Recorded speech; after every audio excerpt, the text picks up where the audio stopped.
Hi, so Charlie giving you Good Fridays video. I thought I'd do the video today. I know, appreciate it's a long weekend, so a nice short one for you. Just following up on last week's video on using channels and trend lines to your advantage. And if you remember, towards the end of last week's video, I'd really taken the charts down from much higher time frames all the way down to an hourly chart of the euro dollar here.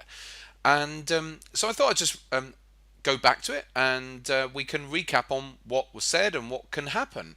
We were talking about these trend channels and how when price gets to the lower bound, then at some point price will usually end up wanting to then go back to the upper trend line and then potentially disrupting the channel as well.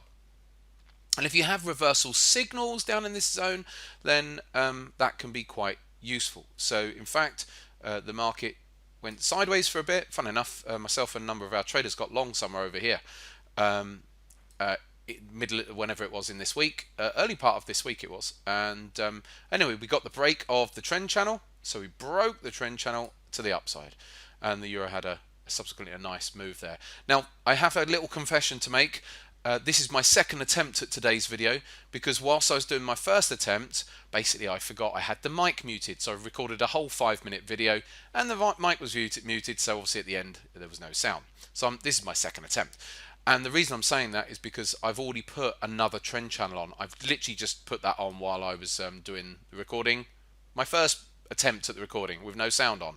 So here we can see already on the euro dollar on the hourly chart, it started to build potentially another trend channel here. If I take it to the 4-hour chart, so this is as of Friday. The markets are open today, but it's holiday period around the world, so they're not really moving much.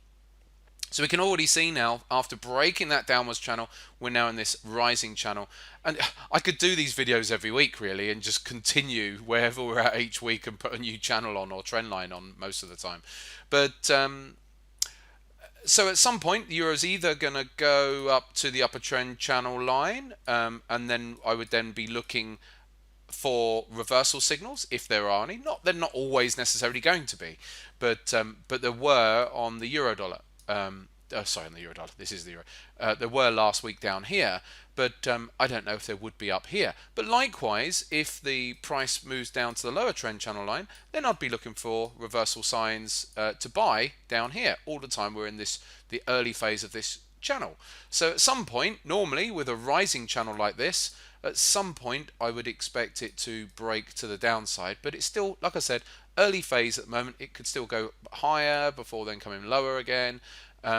So we'll have to see about that. But again, worthwhile having these trend lines and trend channels on your charts. Doesn't matter what your time frame is. If you're not trading off of these small time frames, hourly and 4-hourly charts, that's fine. Then you'd be using it on daily, weekly and monthlies, as I went through last week. But they're useful tools and they can help any trader. It doesn't matter what your style of trading is, what information you use to buy or sell.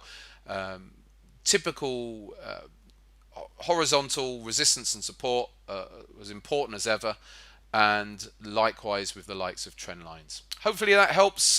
Stay safe, stay inside this weekend if you're in lockdown like we are.